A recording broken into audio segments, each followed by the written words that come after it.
So we're just starting the day now. It's not too late, it's about 9 o'clock. So we're going to go have breakfast and then hopefully do some more sightseeing. We've got to cross the road. To start day 2, we headed out for breakfast. Lisbon feels completely different early in the day. Quieter streets, local cafes opening up, and relaxed atmosphere that's easy to enjoy. Sometimes the best part of travelling isn't rushing between attractions.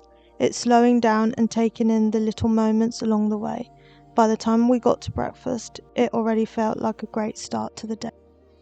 Everything was looking so pretty in the morning sun, and obviously we had to take some pictures. And then we got to see the tram, which was really fun to see. I think this bit's a lot nicer. What do you think? We were in this area so we could go and buy the Lisbon card from the tourism office, which I highly recommend doing if you love going to museums and doing all the attractions and everything, and going on public transport. We got the Lisbon card for 24 hours and it was 31 euros. Card from the tourist as well. So one thing to bear in mind when you get the Lisbon card, if you want to go to the monastery, you have to book the tickets online.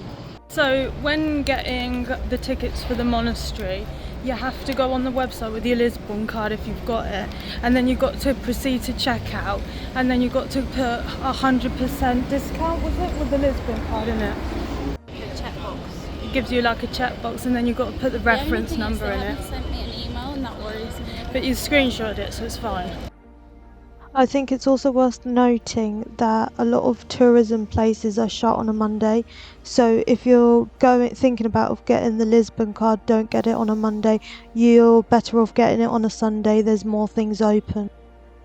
I will include all the pricing and everything and add it up at the end to know how much we saved by having the Lisbon card. So we're just at the castle now, and with the Lisbon card there wasn't as much, well, there wasn't a line at all, but on the other bit there was a huge line.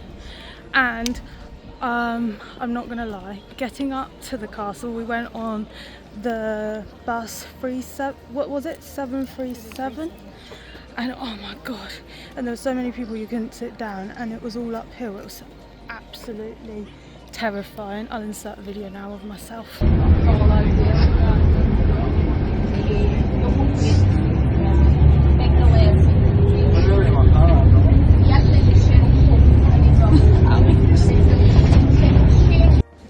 Castle had the prettiest view of Lisbon.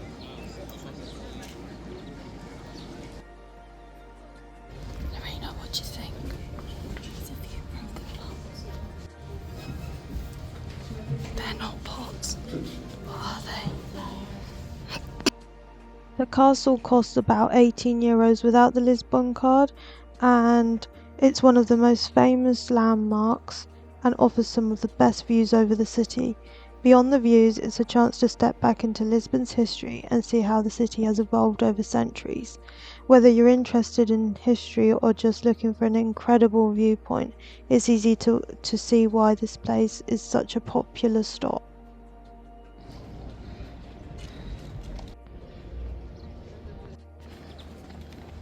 We really couldn't come to Lisbon without visiting the castle.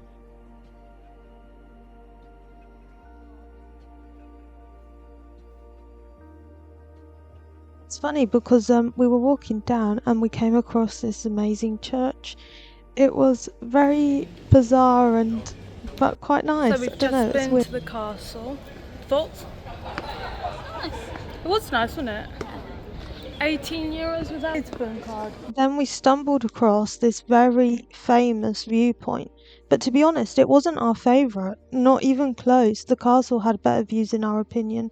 The viewpoint was really busy and overcrowded, but you could still see how beautiful Lisbon was. I feel like one thing you should know is that when Google Maps says it's 10 minutes away, just be aware that it's 10 minutes up here.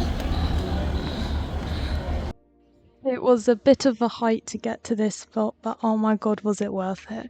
This is the Church of Our Lady Grace, and it's considered a bit of a hidden gem. I hadn't seen a lot of it online. It only costs €6 to get in, and it's half price with the Lisbon card and includes a drink, and I really enjoyed it. You can tell it's under construction, but it's nice that they're trying to preserve it because it's so beautiful.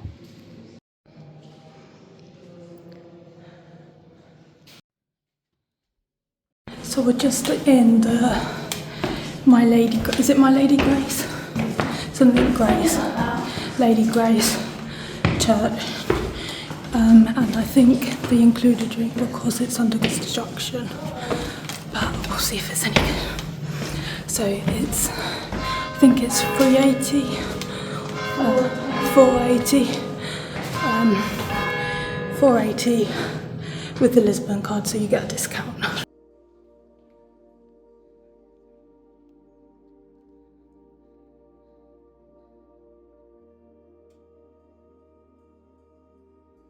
I actually think it's really nice to come here, even though it was €3 or €4 or whatever it is. It's quite run down, but it means they can sort of start working on it, and giving a free drink's a really good idea, considering that that's what it costs to get one anyway. It's really quiet here too, so you get a Coke or wine or water or whatever, and it's really quiet, but I think it's just something really special about this place. And you can see the bell tower. Built in 1271, the Graça Church stands on the exact hill where Crusaders conquered the city. In 1755, a massive earthquake flattened Lisbon.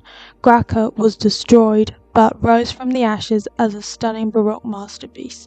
It holds the tomb of the man who conquered Portuguese India, and when Portugal banned monks in 1834, the army literally turned the monastery into military barracks.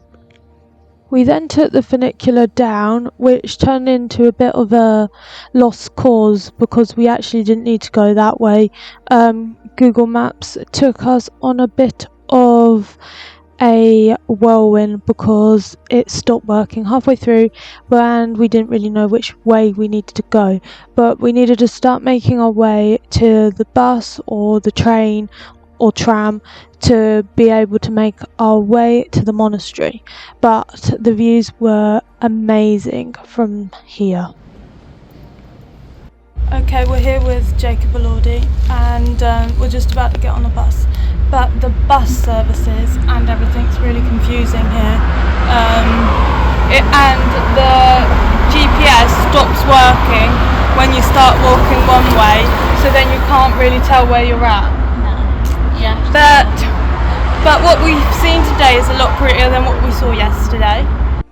So we had to get the bus to then get a tram to Monasterio de San Jerónimo, and I recommend they get in earlier than your time slot that's on your ticket because it's always super busy. This is the line, and we were there half an hour early, so just so you know, it's really busy.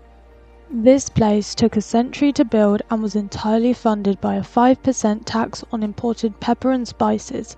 It's built in a rare architectural style called manueline, which means almost every column is literally carved to look like ship ropes, sea monsters and coral reefs. In 1755, a catastrophic earthquake, tsunami and freeze storm levelled almost all of Lisbon. Against all odds, the monastery's church and cloister stood completely tall with minimal damage, defying engineering expectations of the time. It's definitely worth coming and giving it a visit because it's so beautiful inside. We then got back on the tram and headed our way back to the centre. We then made our way up to Rua Augusta Arch, which had a spectacular different point of view of Lisbon. It only costs €5 to get in to buy a ticket, or it's free with your Lisbon card. So without the Lisbon card, the day in total would have cost us, considering say the buses and everything are on the lower side, it would have been about €44.62. And so we saved about €13.62, but that's with the lower prices of everything, so definitely worth. I had to include this shop that we found on our way back. It's a sardine shop. Not that I eat sardines because I'm a vegetarian, but it's such an experience. So we're back in the hotel now, both very tired and some fairly sunburnt. So we're gonna have a shower and then tomorrow we'll go into Sintra, which will be lovely. So see you tomorrow.